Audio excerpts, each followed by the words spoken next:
दम्भोदर्पाभिमानश्च क्रोधपारुष्यमेवश्च अज्ञानं च विजातस्य पार्थ संपदमासुरी। So hello and welcome to the divine word of education. I am your mentor Kartikeya Shukla. और जैसा कि मैंने तुम्हें आज का गीता का उपदेश दिया कि हे पार्थ, दंभ, घमंड और अहंकार, साथ ही साथ अज्ञानता का भी जिक्र किया है भगवान कृष्ण ने कि दंभ यानी कि घमंड, अहंकार, क्रोध और ये जो तुम्हारी अज्ञानता है, ये सब के सब आसुरी प्रवृत्तियां यानी आसुरी लक्षण है।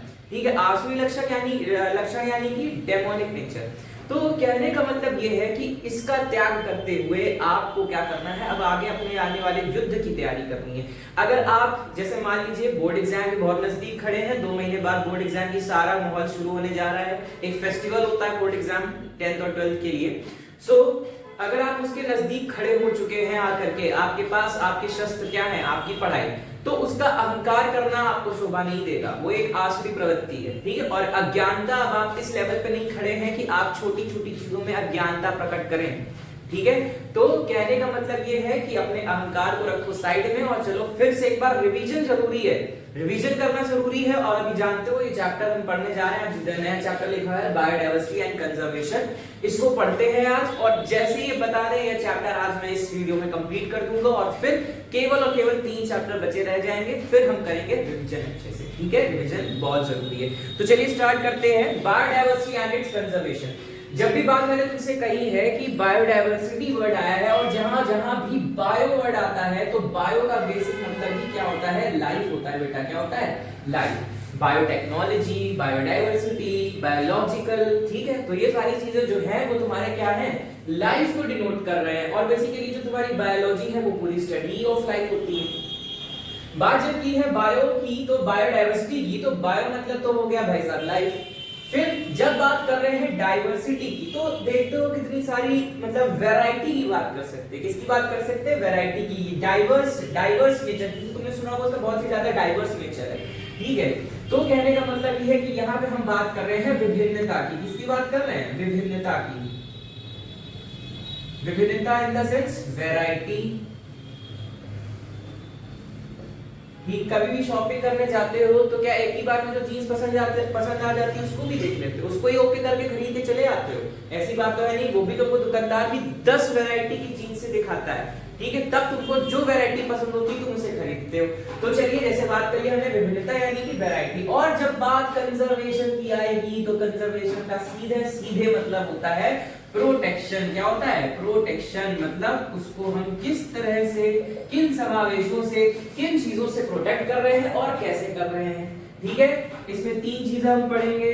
व्हाई मतलब क्यों प्रोटेक्शन जरूरी है, दूसरी चीज पढ़ रहे हैं हाउ, कैसे प्रोटेक्शन जरूरी है। ठीक है, क्या क्या चीजें हो गई, व्हाई, और एक बहुत खास मुद्दा व्हाट, मतलब हमें क्या चीज बचानी है, क्यों बचानी है और कैसे बचानी है। ठीक, तो ये 3 चीज हम इसमें पूरे पढ़ेंगे। तो ये था एक तुम्हारे चैप्टर की समरी की बेसिकली क्या चीज होने वाली है और क्या चीज हमें आगे चल के पढ़नी है। तो जब बात हमने कर ली बायोडायवर्सिटी की तो भैया इंट्रोडक्शन तुम्हारी एनसीईआरटी में सीधे दिया हुआ है कि biodiversity the variability of different life forms present on the earth. जितने भी विभिन्नता के जीव रह रहे हैं इस धरती पर, क्योंकि एक ऐसा प्लैनेट है जो लाइफ कंसिस्ट कर रहा है। ठीक है, तो उसमें जितने भी वरीयता के लोग रह रहे हैं, जितनी भी वैरायटी के लोग रह रहे हैं, उसके बारे में हम किसमें स्टडी करते हैं, बायोडायवर्सिटी में करते हैं। So basically you can say that the biodiversity deals with the study for the variability of living beings on earth. ठीक है, या living beings present on earth. और जो ये टर्म है biodiversity, it was given by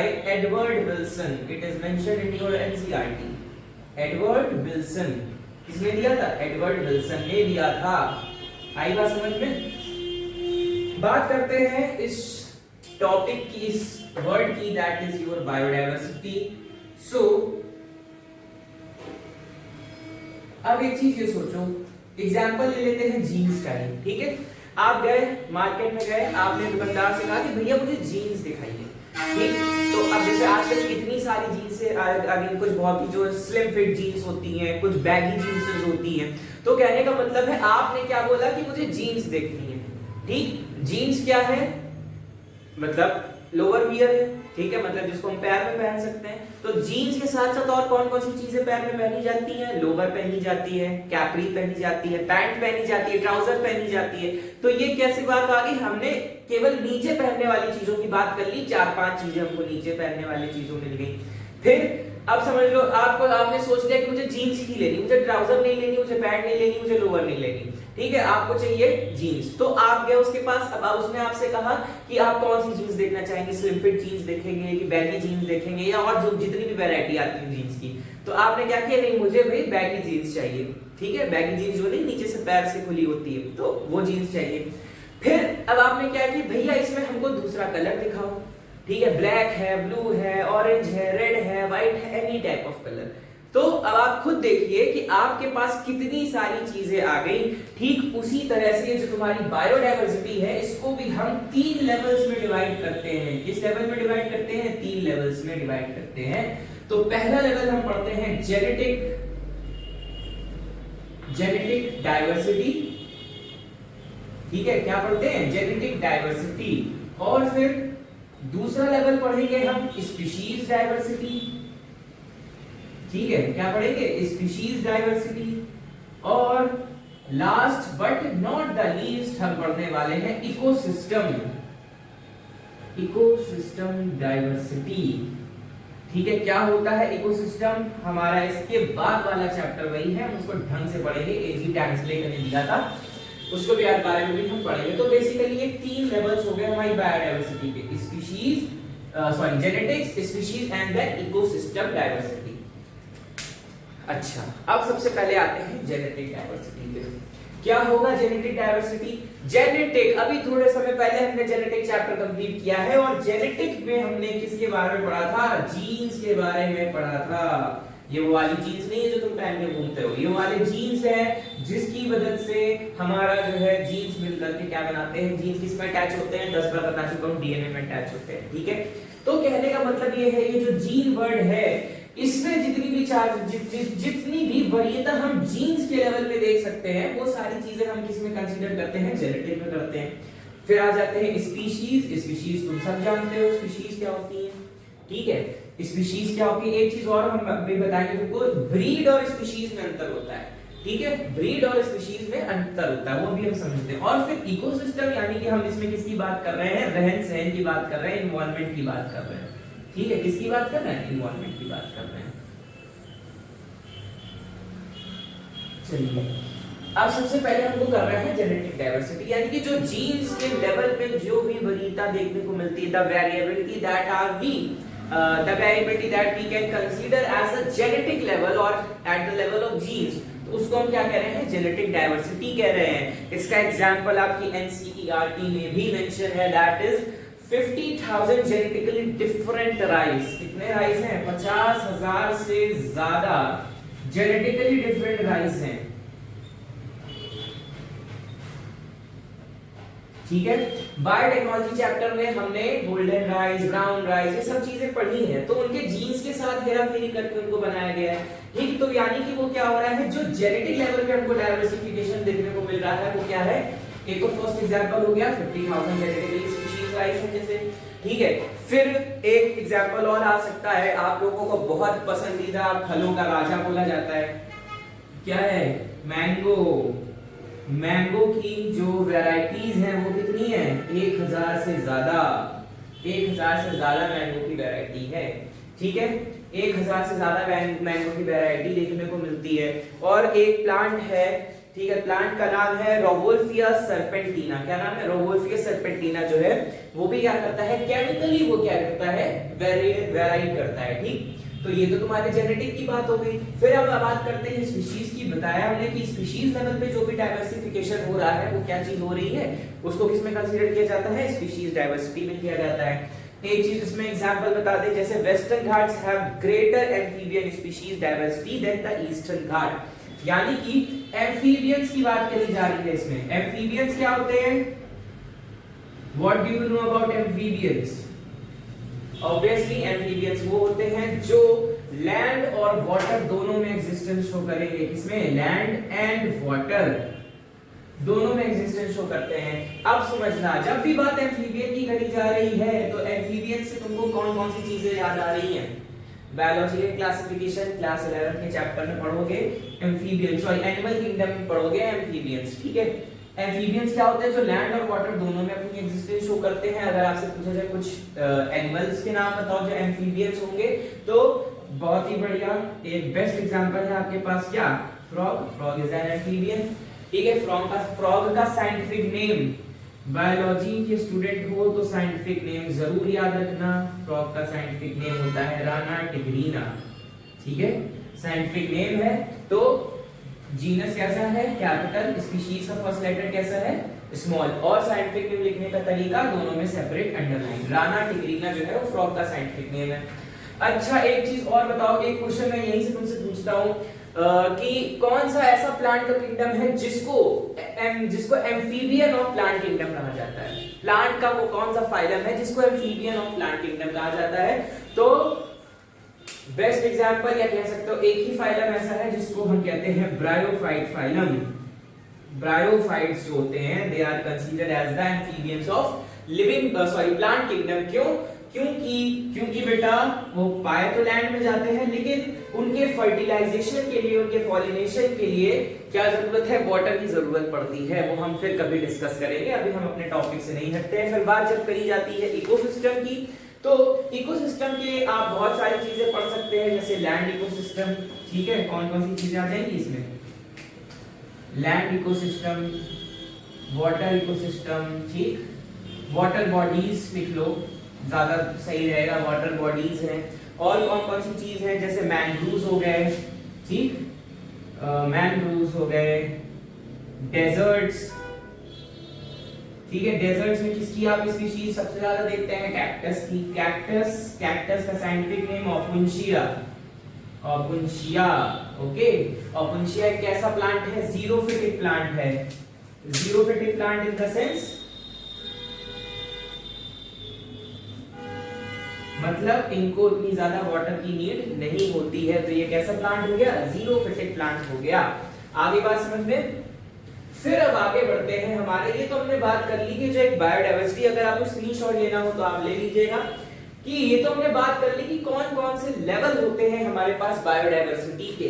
अब जब हम आगे बढ़ते हैं तो आपकी एनसीईआरटी में कुछ डाटा गिवन है, उसको हम ढंग से जरा एक बार एक अपने पास स्पेसिफिक पॉइंट्स में नोट कर लेते हैं, ठीक है। जैसे अर्थ से रिलेटेड डाटा है, इंडिया से रिलेटेड डाटा है, वो आपके एमसीक्यूज क्वेश्चन में आ सकता है।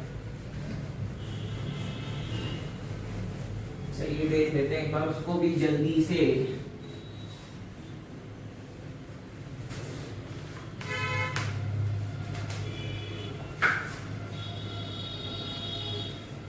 जब बात हम कर रहे हैं अर्थ की, किसकी बात कर रहे हैं? अर्थ की।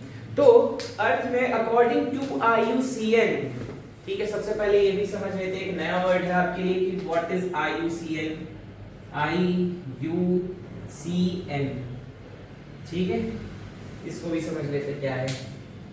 IUCN यानी कि इंटरनेशनल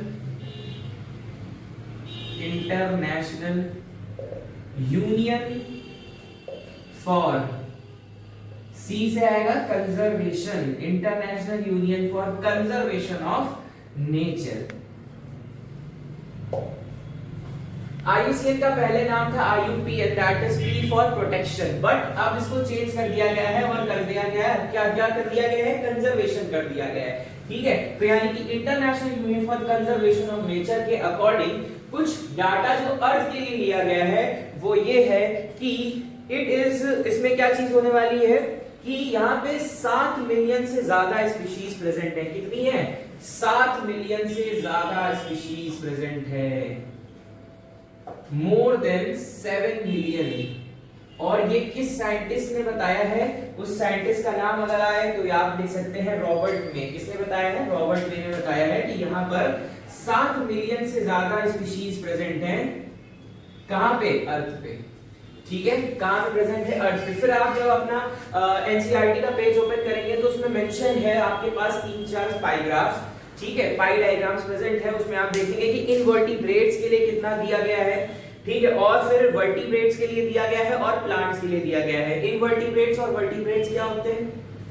इनवर्टिब्रेट्स और वर्टिब्रेट्स क्या होते हैं? वर्टिब्रेट्स वो जिनमें नोटोकॉर्ड प्रेजेंट होती है, नोटोकॉर्ड यानी कि बैकबोन यानी कि स्पाइनल कॉर्ड यानी कि रीढ़ की हड्डी, और इनवर्टिब्रेट्स वो होते हैं जिनमें नोटोकॉर्ड एब्सेंट होगी। जब भी हम वर्टिब्रेट्स की बात कर रहे हैं तो हम कॉर्डेटा की बात कर रहे हैं। कॉर्डेट्स यानी कि हमारे पास 5 कॉर्डेट्स हैं। पी ए याद करने का सबसे बढ़िया तरीका PARAM, परम से याद कर लेना, ठीक है? ठीक, जिसमें T for obviously Pisces, A for amphibians, R for reptiles, A for aves, M for mammals। ठीक है, ह्यूमंस किसमें आते हैं? मैमल्स में आते हैं। तो इसको याद करने का सबसे बढ़िया तरीका परम से याद कर लेना। परम नाम याद रखना, ठीक है? जैसे कहते हैं तो बहुत परम हो, तो वैसे ये क्या है? तुम्हारे कॉर्डेट्स हैं, कॉर्डेटा, फाइलम कॉर्डेटा। ठीक, कौन कौन से हो गए? PARAM, परम, यानी कि पाइसेस में कौन आते हैं? फिशेस आती हैं। ठीक, एम्फीबियंस में कौन आते हैं? जो लैंड और वाटर दोनों में रह सकते हैं, जैसे कि फ्रॉग बताया आपको।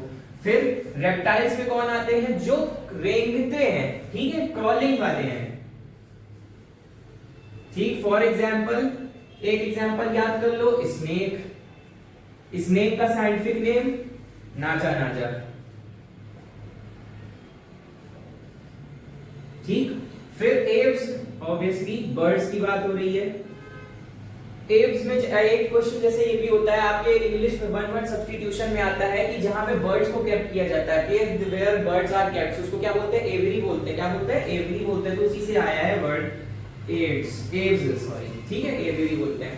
एंड फॉर मैमल्स, यानी क्या कैरेक्टर इसमें? मैमरी ग्लैंड प्रेजेंट है, मैमरी ग्लैंड, ठीक है? इसके तो बहुत सारे एग्जांपल्स हैं। एक एग्जांपल में तुम भी आते हो, ह्यूमन और काऊ, ETC कर लेना। ठीक, तो कहने का मतलब ये है कि अकॉर्डिंग टू रॉबर्ट में कि 7 मिलियन से ज्यादा स्पीशीज प्रेजेंट है। और आपकी जो एनसीईआरटी में एक पाई डायग्राम बने, 3 पाई डायग्राम बने हैं, वो पूरे इस डेटा को ही क्या कर रहे हैं? इवैल्यूएट कर रहे हैं, इस डेटा के बारे में ही बता रहे हैं। मूविंग फॉरवर्ड, एक चीज और मेंशन है आपकी एनसीईआरटी में कि number of fungi species, fungi species जो हैं वो 72,000 से भी ज्यादा हैं। मोर देन 72,000 क्या है? फंजाई स्पीशीज हैं। और अगर बात करनी है तुमको बैक्टीरिया की, तो मैं आपको पहले भी बता चुका हूं कि बैक्टीरिया की प्योर काउंटिंग अभी तक भी नहीं है। ठीक है, बैक्टीरिया और वायरसेस की प्योर काउंटिंग अभी तक नहीं है। एक बार मैंने बैक्टीरिया जब पढ़ाया तो तुमको बताया था कि अगर आप एक मुट्ठी भर रेत उठाते हैं तो उसमें लाखों बैक्टीरिया मिल सकते हैं, मुट्ठी भर रेत में भी। ठीक है, तो उसके ऊपर ना जाते हुए वो फिर किसी वीडियो में डिस्कस कर लेंगे। अभी हम बात करते हैं, एक नेक्स्ट टॉपिक है बायोडायवर्सिटी इन इंडिया। अभी तक हमने बात की कि अर्थ में क्या क्या चीजें हो रही हैं। अब बात करते हैं जरा कि इंडिया में क्या, इंडिया के क्या हाल चाल है। ठीक,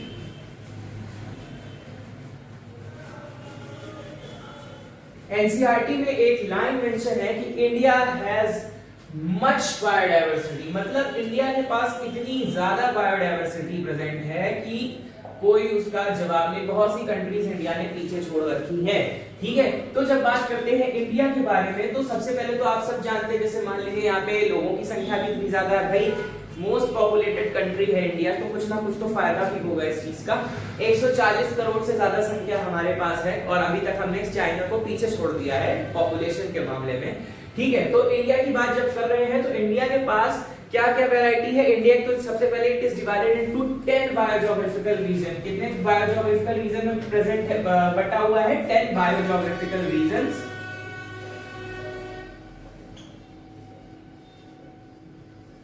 ठीक है, और क्या चीज है, इंडिया में कितनी प्लांट स्पीशीज प्रेजेंट है। ठीक है, तो अगर ये बातचीत आ रही है तो इंडिया में है 45,000 प्लांट स्पीशीज, 45,000 प्लांट की स्पीशीज है। और एनिमल्स की जब बात करते हैं तो 90,000 एनिमल्स स्पीशीज हैं। ठीक है, एनिमल स्पीशीज।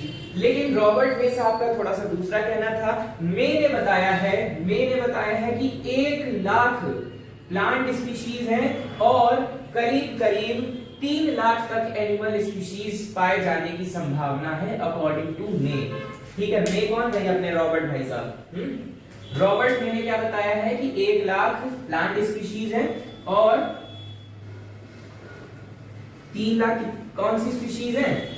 एनिमल की स्पीशीज है। एक चीज और बता दे, इंडिया ऑक्यूपाई ओनली 2.4%। इंडिया तो कितना परसेंट कवर कर रही है? 2.4%। ज्योग्राफी में पढ़ा होगा। वर्ल्ड का केवल 2.4% जो है वो इंडिया कवर कर रहा है पूरे वर्ल्ड का, और 8.1% कंट्रीब्यूशन दे रहा है India in the world of biodiversity. ठीक है, कितना कंट्रीब्यूशन है? 8.1%। ये सब साइंटिफिक डेटाज हैं जिनको हमें याद करना पड़ेगा। ठीक है, आई बात समझ में? ओके, फिर आगे बढ़ते हैं। कुछ बात की जाती है, there are 12 mega diversity countries. ठीक है, कितनी मेगा डाइवर्सिटी कंट्रीज हैं? India is one of them obviously, जिनके पास बायोडाइवर्सिटी की बहुत बढ़िया कह सकते हो मात्रा प्रेजेंट है।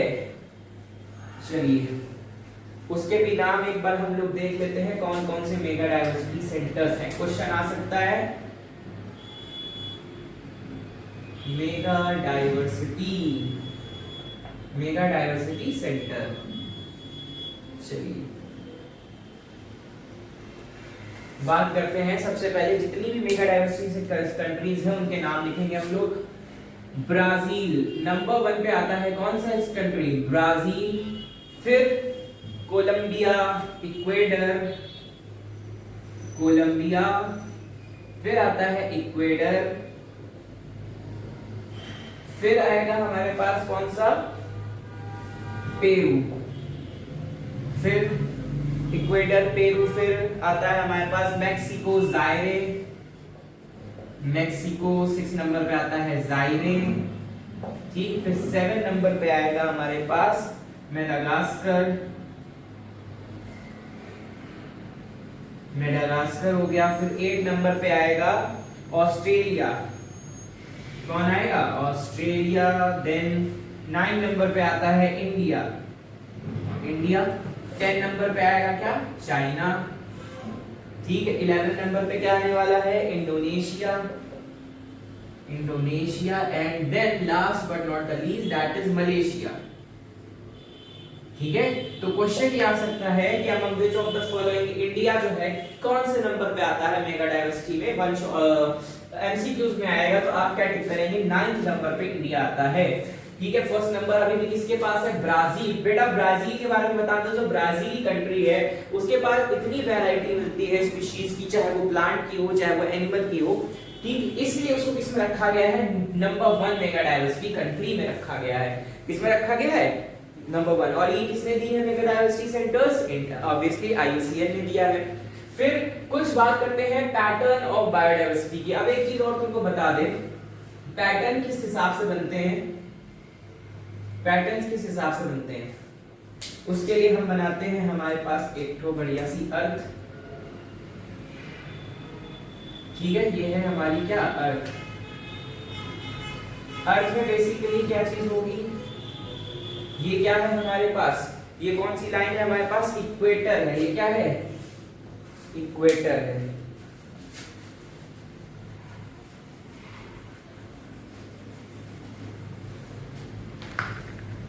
ये कौन सी लाइन है? बीचों बीच जो जा रही है उसको कहते हैं हम इक्वेटर। ठीक, अब इक्वेटर से ऊपर भी कुछ होगा। चलिए, ये जो ऊपर वाले दोनों हैं, मतलब एक ये जो है ये क्या है? पोलर रीजन है, और ये क्या है? ये भी कैसा है? पोलर रीजन है। ठीक है, मतलब बीच पे कौन सी लाइन जाती है? इक्वेटर जाती है। फिर जो सबसे किनारे किनारे मतलब ऊपर और नीचे जो लास्ट में होंगे वो कौन से रीजन होंगे? पोलर रीजन होते हैं। ठीक है, फिर इक्वेटर से ठीक ऊपर जो रीजन होते हैं उसको कहा जाता है tropical region. Tropical region, equator से ठीक ऊपर और ठीक नीचे कौन सा रीजन प्रेजेंट होगा? ट्रॉपिकल रीजन प्रेजेंट होगा। और फिर उसके बाद आगे जो ट्रॉपिकल से ऊपर और ट्रॉपिकल से नीचे कौन सा रीजन होता है? टेम्परेट रीजन होता है। ठीक है, कौन सा रीजन होता है? Temperate region. ठीक है, एक चीज और बता दे, जितना ज्यादा टेम्परेचर, मतलब टेम्परेचर जितना ज्यादा गिरता जाएगा, ऊपर भी गिर रहा है, पोलर रीजन है, ऊपर और नीचे जितना ज्यादा टेम्परेचर गिरता जाएगा, टेम्परेचर लो टेम्परेचर, ठीक है, low temperature is directly proportional to less biodiversity, less diversity. आगे मैथ्स, आगे फिजिक्स, बायो में भी, ठीक। या फिर कह सकते हो low temperature is inversely proportional to more biodiversity, ठीक है, यानी कि ज्यादा टेम्परेचर ज्यादा डाइवर्सिटी और कम टेम्परेचर कम डाइवर्सिटी, ठीक है। आगे बात समझ में, तो सबसे ज्यादा मैक्सिमम बायोडाइवर्सिटी हमको ट्रॉपिकल रीजन में देखने को मिलती है। कहां देखने को मिलती है? ट्रॉपिकल रीजन में। और टेम्परेट रीजन में हमको कम मिलती है, लेस मिलती है, और इसमें पोलर रीजन में मिलती है नेवरदीलेस, यानी ना से नी कम। पोलर बेयर, नाम सुना है पोलर बियर, ठीक है। क्यों, वहां कहां पाया जाता है? ठंडे रीजन में पाया जाता है। पेंगुइन्स ठंडे रीजन में पाए जाते हैं, एंटार्क्टिका रीजन में पाए जाते हैं। क्यों? क्योंकि वहां पे कैसी है, ना के बराबर बायोडाइवर्सिटी देखने को मिलती है, ठीक है। आप पोलर रीजन में कौन कौन से एनिमल्स के बारे में जानते हैं? पेंगुइन हो गया और आपका पोलर बियर हो गया, ठीक है। एक बहुत चिंपैंजी भी होता है व्हाइट कलर का, कभी वो तो अब एक्सटेंट हो चुका है, एक्सटेंट मतलब खत्म हो चुका है, विलुप्त हो चुका है, वो भी था। और बेसिकली इसमें तो यही चीज है। बस एक क्वेश्चन ये आ सकता है कि व्हाई ट्रॉपिकल रीजन में टेम्परेट रीजन के अकॉर्डिंग, सॉरी, टेम्परेट रीजन के कंपैरिजन में ट्रॉपिकल रीजन में क्यों इतनी ज्यादा बायोडाइवर्सिटी देखने को मिलती है? तो उसका रीजन ये है कि सबसे पहले तो वहां पे सीजन की वेरिएशंस है। क्या है ये क्वेश्चन, नोट कर लेना। Why tropical region has more biodiversity, तो उसका रीजन एक सिंपल ये है कि सबसे पहले तो वहां पे सीजनल चेंजेस है। क्या है? सीजनल चेंजेस है, सीजनल चेंजेस है। और क्या चीज है? सीजनल चेंजेस के साथ एडेप्टिव एटमॉस्फेयर है। एडेप्टिव एटमॉस्फेयर मतलब जिसमें कोई भी स्पीशीज नॉर्मली अपने आप को ढाल सकती है, ठीक है। तो एडेप्टिव एटमॉस्फेयर है। और मोर प्रेडिक्टेबल है। प्रेडिक्टेबल मतलब पहले से अनुमान लगा लेना, मोर प्रेडिक्टेबल, ठीक है। तो ये बेसिकली ये 3 से 4 रीजन है। अगर आपके में ये 2 नंबर से ज्यादा नहीं आएगा क्वेश्चन में, ये आता है तो आप इसको इतना लिख सकते हैं, ठीक है। आगे बात समझ में। सो ये था हमारा पैटर्न ऑफ बायोडाइवर्सिटी। फिर जब हम आगे बढ़ते हैं तो सबसे पहले एक चीज आती है, एक वर्ड और आता है, कीस्टोन स्पीशीज। क्या आता है? Keystone species. सो एनसीईआरटी में कीस्टोन स्पीशीज की क्या डेफिनेशन लिखी है? Less in number but have more impact on ecosystem.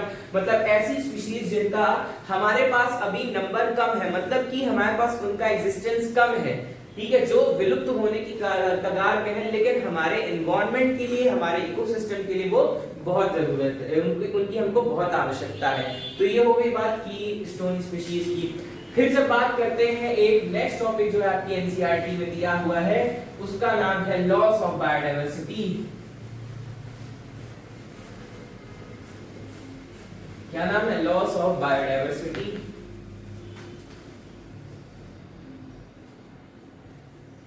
Loss of biodiversity. कौन कौन सी चीजों से खतरा है बायोडाइवर्सिटी को? सबसे पहली चीज तो ओवर पॉपुलेशन। किसी भी पॉपुलेशन की, पॉपुलेशन का मतलब क्या होता है? पॉपुलेशन का मतलब होता है group of species in a particular area, ठीक है। तो किसी भी पॉपुलेशन का ज्यादा हो जाना, किसी भी पॉपुलेशन का ज्यादा हो जाना, वो क्या चीज हो रही है? ओवर कर रहा है, वो हमारे बायोडाइवर्सिटी के लिए खतरा बन रहा है। दूसरी चीज क्या है? पॉल्यूशन। क्या है? पॉल्यूशन है। पॉल्यूशन हमारे लिए बहुत हानिकारक है, सब जानते हो। पॉल्यूशन तो बहुत बचपन से, छोटी क्लासेस से पढ़ते चले आ रहे हो पॉल्यूशन क्या होता है। थर्ड थिंग इज, तीसरी चीज क्या है हमारे पास? Species invasion. स्पीशीज इन्वेजन का मतलब ये है कि किसी भी, जैसे मान लीजिए कोई तुम्हारा घर है, ठीक है, तुम्हारे घर पे तुम रह रहे हो, कोई दूसरा आ जाए और कहने लगे कि नहीं यहाँ पे तो अब मैं रहूंगा, ठीक। उसी तरह से स्पीशीज इन्वेजन क्या होता है, जैसे मान लीजिए जंगल काटे गए, डिफॉरेस्टेशन की एक एग्जांपल है इसका, ठीक है।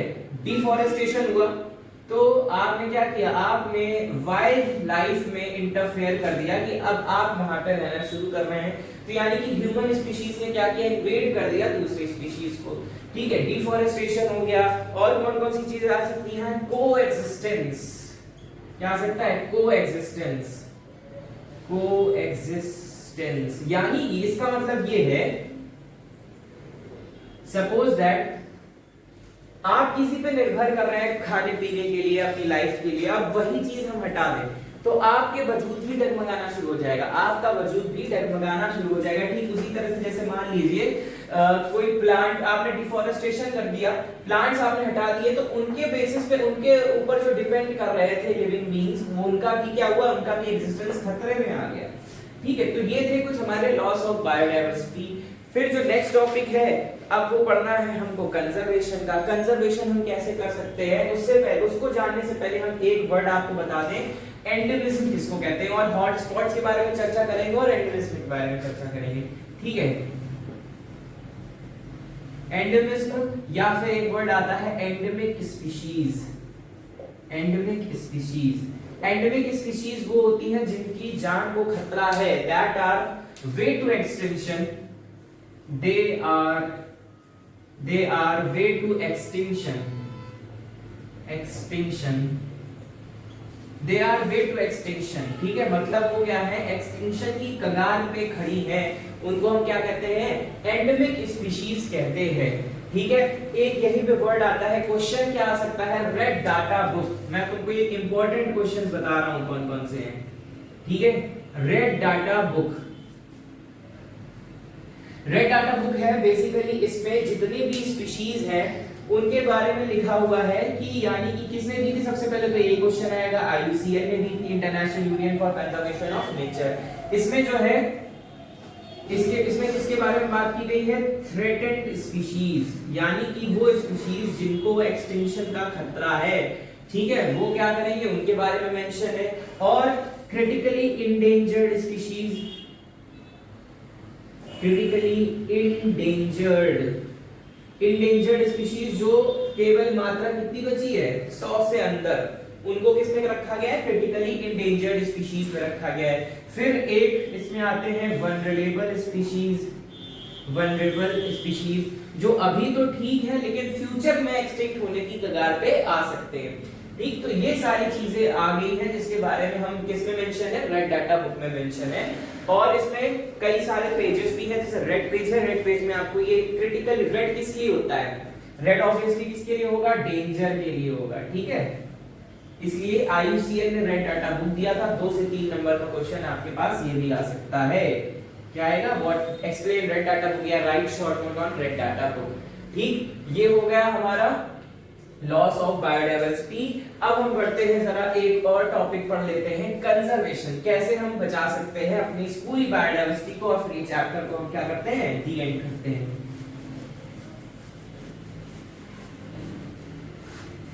तो बायोडायवर्सिटी को बचाने के लिए 2 तरीके हैं, या तो हम इन सीटू कंजर्वेशन करें या तो हम एक्स सीटू कंजर्वेशन करें। बहुत बार सुना होगा इन सीटू एक्स सीटू, बहुत छोटे क्लासेस से पढ़ते चले आ रहे हो, ठीक है। कौन कौन से कंजर्वेशन है हमारे पास, इन सीटू कंजर्वेशन और ex situ conservation. In situ, और वहीं पे बात करते हैं हम एक्स सीटू की। इन सीटू यानी कि इनसाइड कर रहे हैं, क्या कर रहे हैं, इनसाइड नहीं, इनसाइड, इनसाइड कर रहे हैं। और एक्स सीटू यानी कि ऑफ साइड कर रहे हैं। जब हम किसी भी पर्टिकुलर, जैसे आप जाते हैं चिड़ियाघर जाते हो, ठीक है, चिड़ियाघर में क्या किया गया है, जगह जगह से स्पीशीज को, एनिमल्स की स्पीशीज को क्या किया गया है, ला करके एक स्थान पर उनको उनके एडेप्टेशन का एटमॉस्फेयर दिया गया है। वो चीज है हमारी एक्स सीटू कंजर्वेशन। यानी कि एक्स सीटू कंजर्वेशन क्या कर रहे हैं, हमने एक जगह निर्धारित कर ली और हमने ये कहा कि हम उसी जगह पे सारी चीजों को लेकर के आएंगे, ठीक है, उसी जगह पे सारी स्पीशीज हम लेकर के आएंगे और उससे क्या हो रहा है, उनका बचाव हो रहा है। जैसे फॉर एग्जांपल जू, ठीक है। और आपको एक चीज इसमें ये भी करनी पड़ेगी, इसका क्राइटेरिया ये है कि आपको उसके, जैसे मान लो अगर शेर है तो शेर का एनवायरनमेंट कैसा है, जंगल चाहिए उसको, पेड़ चाहिए उसको, ठीक है। तो आपको उस जगह पे वैसा एटमॉस्फेयर, वैसा एनवायरनमेंट उसको देना पड़ेगा। एक और एग्जांपल है इसका बोटैनिकल गार्डन। ये क्वेश्चन आ सकता है कि what do you know about botanical garden, तो इसको टिक कर लेना कि बोटैनिकल गार्डन क्या होता है।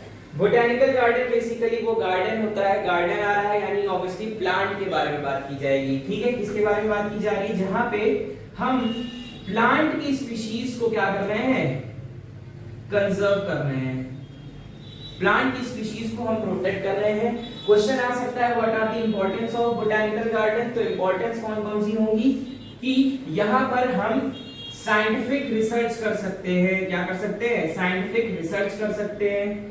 साथ ही में हम प्लांट्स के जेनेटिक्स को भी यूज कर सकते हैं, जेनेटिक्स को स्टडी कर सकते हैं। साथ में हम क्या कर सकते हैं, मेडिसिनल एंड एरोमेटिक प्लांट की भी क्या कर रहे हैं, स्टडी कर रहे हैं। मेडिसिनल प्लांट्स ऑब्वियसली मेडिसिन से आया है, तो यानी कि वो प्लांट जिनसे हम क्या कर रहे हैं, मेडिसिन बना रहे हैं, क्या कर रहे हैं, मेडिसिन बना रहे हैं। और एरोमेटिक प्लांट, वर्ड को तोड़ो, एरोमेटिक, एरोमा से वर्ड आया, एरोमा का मतलब होता है सुगंध। क्या होता है, सुगंध, मतलब ऐसे प्लांट जिनसे हमको सुगंध मिलती है और उनसे क्या क्या चीजें हम बना रहे हैं, बहुत ही कॉस्मेटिक प्रोडक्ट्स बना रहे हैं, ठीक, कॉस्मेटिक्स में यूज हो रहा है, ब्यूटी प्रोडक्ट्स में यूज हो रहा है, टूथपेस्ट में यूज हो रहे हैं। तो ये सारी चीजें हम क्या करते हैं, बोटैनिकल गार्डन में स्टडी कर सकते हैं। बोटैनिकल गार्डन के बारे में बता दें कि आपके उत्तर प्रदेश में एक बोटैनिकल गार्डन है जिसका नाम है एनबीआरआई। क्या नाम है, एनबीआरआई। ये भी लिखकर क्या होगा एनबीआरआई के बारे में, एनबीआरआई है आपके बेटा लखनऊ में। एनबीआरआई कहां पे प्रेजेंट है, लखनऊ में है, जो इन सारे क्राइटेरियाज को फॉलो करता है। और अगर मेडिसिन और एरोमेटिक प्लांट की बात कर लें तो मेडिसिन और एरोमेटिक प्लांट के लिए ही आपके लखनऊ में ही एक रिसर्च सेंटर बनाया गया है जिसका नाम है CSIR CMAP। क्या नाम है, CSIR CMAP, CSIR CMAP, ठीक, CSIR CMAP, यानी कि CMAP का पूरा नाम होगा central institute of medicinal and aromatic plant. यहाँ पे मैं आपको कभी भी मौका लगे एनबीआरआई लखनऊ जाने का तो प्लीज पे विजिट देयर, क्योंकि मैं भी यहाँ पे गया हूँ। यहाँ पे इतनी वैरायटी है, इतनी ज्यादा वैरायटी है कि आप भी देखे देखे छक जाओगे कि और क्या क्या देखे। अब बात करते हैं इन सीटू कंजर्वेशन की। तो इन सीटू यानी इनसाइड यानी कि हम इसमें क्या कर रहे हैं, हम उनकी जगह पे जा करके उनको देख रहे हैं और उनकी जगह पे हमने ऐसा कर दिया है कि वहां पे उनको सेव कर दिया जाए, ठीक है। यानी कि जैसे एक एग्जांपल बताते हैं, नेशनल पार्क, नाम सुना है नेशनल पार्क का, national park, Kaziranga national park, Dudhwa national park, कितने सारे हैं, ठीक है। दुधवा नेशनल पार्क कहां पे है, यूपी में है, लखीमपुर खीरी के पास, ठीक है। दुधवा नेशनल पार्क के बारे में बात कर लें तो नेशनल पार्क ये, अच्छा एक क्वेश्चन ये आ सकता है कि फर्स्ट नेशनल पार्क कहां पर है। फर्स्ट नेशनल पार्क जो बनाया गया था वो था काजीरंगा, ठीक है, काजीरंगा नेशनल पार्क, ठीक है, काजीरंगा नेशनल पार्क हो गया। और एक एग्जांपल और बात करें बायोस्फीयर रिजर्व की, बायोस्फीयर रिजर्व, बेसिकली जो तुम्हारा बायोस्फीयर रिजर्व है इसको 3 जोन में बांटा गया है। कितने जोन में बांटा गया है, 3 जोन में बांटा गया है। 3 जोन में ये वाला जो जोन है इसमें क्या है, इसमें ह्यूमन जा सकते हैं। ये वाला जोन है इसमें केवल साइंटिस्ट जा सकते हैं। और ये जो लास्ट वाला जोन है इसको कहा जाता है बफर जोन। कौन सा जोन है, ये बफर जोन है। बफर जोन में नो ह्यूमन इंटरफेरेंस, इसमें कोई भी नहीं जा सकता, ठीक है। आगे बात समझ में। सो ये थे हमारे इन सीटू कंजर्वेशन और एक्स सीटू कंजर्वेशन। अब एक लास्ट टॉपिक डिस्कस कर लेते हैं, वो है हमारे पास हॉटस्पॉट्स का। किसका है, हॉटस्पॉट्स। हॉटस्पॉट ये वो नहीं है कि आपके मोबाइल से जो डाटा आपको कलेक्ट करके दे रहा है, ये दूसरी चीज है। कोरोना काल था, कोरोना काल में जो कुछ रीजन, कुछ जोन बनाए गए थे ना, उसमें से हॉटस्पॉट भी था, रेड अलर्ट जहां पे था कि वहां पे बहुत सारे कोरोना पेशेंट है, क्वारंटीन है, ठीक। तो वैसे ही हॉट स्पॉट जो होते हैं, हॉट स्पॉट में उन स्पीशीज को रखा गया जो एंडेमिज्म यानी कि एक्सटिंक्शन की कगार पे थी, ठीक है। कहां पे थी? एक्सटिंक्शन की कगार पे थी, हॉट स्पॉट्स। क्या क्राइटेरिया है इसका? क्राइटेरिया ये है कि स्पीशीज एंडेमिज्म होना चाहिए, एक्सटिंक्शन की कगार पे होनी चाहिए मतलब, ठीक है। और दूसरी क्राइटेरिया ये है डिग्री ऑफ थ्रेट, उनके पास उनकी जान को खतरा होना चाहिए, ठीक है। थ्रेट मतलब क्या होता है? धमकी, मरने की धमकी दी जाती है ना, थ्रेट। बात करते हैं जब इंडिया हॉटस्पॉट्स की, तो पूरे वर्ल्ड में कितने हॉटस्पॉट्स हैं? 31 हॉटस्पॉट्स हैं, 31 हॉटस्पॉट्स इन वर्ल्ड, ठीक है। और जब बात करते हैं हम अपने प्यारे देश भारत की, बात इंडिया की कर रहे हैं, तो इंडिया में कितने हॉटस्पॉट्स हैं? 4 हॉटस्पॉट्स हैं। क्वेश्चन आ सकता है कौन कौन से, तो वो भी याद कर लीजिए। सबसे पहले ऊपर की तरफ कौन सा? जम्मू कश्मीर यानी कि हिमालयन रीजन, हिमालयन रीजन है। और दूसरा रीजन हम बात कर सकते हैं Western Ghats, Western Ghats. Third region है हमारे पास सनलैंड्स। और लास्ट रीजन जो है हमारे पास वो है इंडो बर्मन रीजन, जो बर्मा और इंडिया बॉर्डर पर है, ठीक है। Indo Burman region. So basically ये 4 हॉटस्पॉट्स है आपके पास में। क्वेश्चन अगर आए कि what do you know about hotspots, तो आप ये 2 क्राइटेरिया लिखेंगे और थोड़ा सा इसके बारे में ये डिस्क्राइब कर देंगे कि there are 4 hotspots in India. So basically this is all for today. हमने एक पूरा वन शॉट में हमारा ये चैप्टर भी कंप्लीट हो गया, ठीक है। अब हमारे पास बचे हैं केवल 3 chapter, that is evolution, next chapter is your ecosystem, and last but not the least that is organism and population. उसके बाद हम करने वाले हैं बहुत बढ़िया रिवीजन क्लासेस, ठीक है। तो this is all for today. I hope आपको ये वीडियो पसंद आया होगा। तो do not forget to like, share and subscribe the divine word of education. I am your mentor Kartik Shukla. Thank you.